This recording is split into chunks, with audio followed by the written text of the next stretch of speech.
Hey everyone, welcome back to Devirai Technologies. This is a bot series on Microsoft 365 Agents SDK, and today we're going to install some workload options in Visual Studio. In our last video, we had installed the Visual Studio installer. Now we are going to install the workload options which are required for our development. Okay.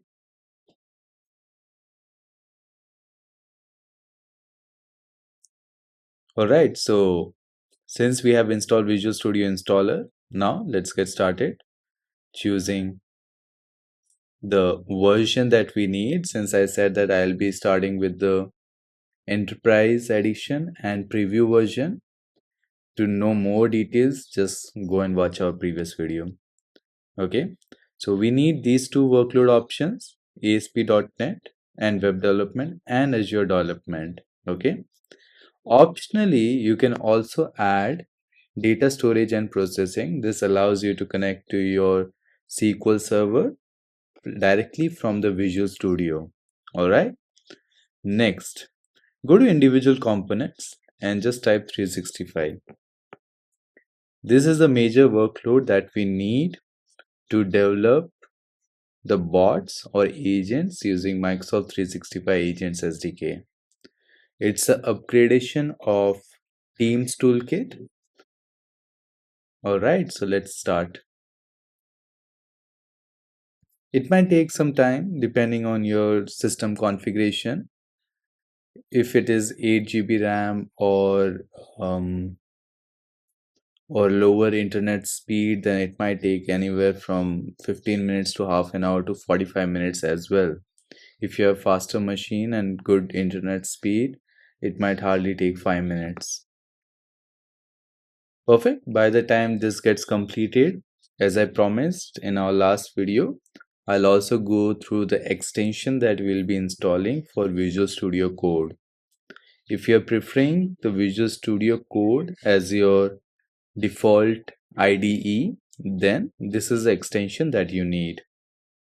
Just go to the extensions and just search for Microsoft 365 Agents Toolkit.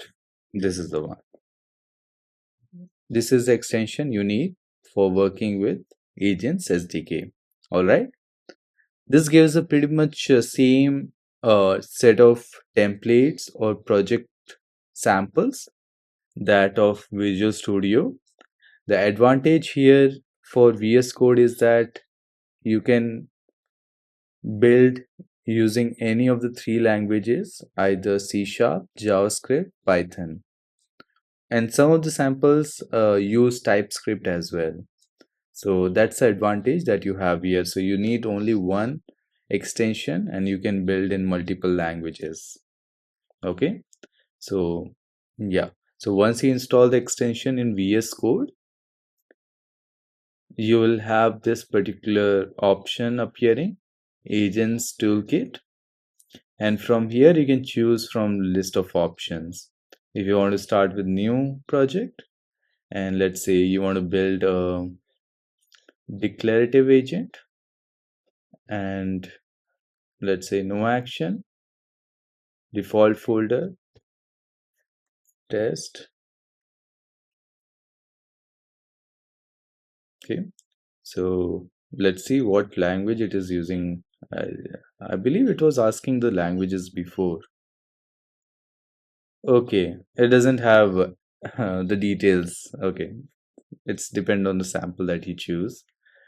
Let's say agent for Teams, basic agent for Teams, Azure OpenAI. I'll say enter. Yeah, this is the one, TypeScript, JavaScript, Python. So if you prefer Python as your default language, then just go to that.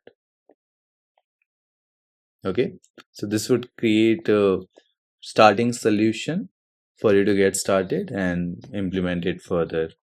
Okay, so if you go through this, and yeah, it's pretty much similar only with regards to the bot framework.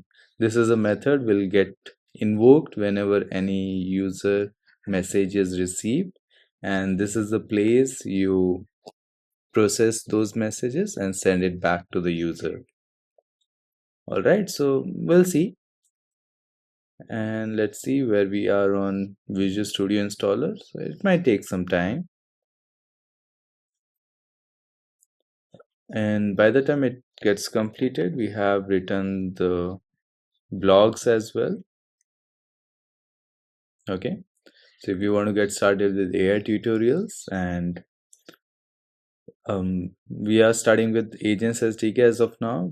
So here, all the videos will be appearing here as well along with YouTube. And this is the development environment that we are setting up, and this is the last video that we did, and this is the current video that we are doing. You can also go through this blog and it shows you what workload options you need to choose. Okay, this is exactly that we have followed. And even for Visual Studio Code, this is exactly the extension that we have installed. All right, okay, perfect. Next we'll be starting with EchoBot agent. That completes our installation. Okay, now first thing, you need to log into your Visual Studio so that it gets connected to the license that you already have, either enterprise, professional, or community license. If it is community edition, then you just log in so that you can sync up with your Azure services. All right, so I'm gonna log in later and skip add account later and start using Visual Studio. You can choose the theme that you want. Let's go with the dark theme. Perfect. So this is the interface that you have. We're going to start with a new project and just search for 365 on top. This is appearing because you have installed that extension. Otherwise, it won't be appearing. Okay, so you choose that. You give a project name, and here you have various samples available that you can start with. All right. So we have already covered this up by building an Echo bot already in our second video, and we are going to start with mostly weather agent in our next set of videos. Perfect. Thanks everyone. See you in the next video.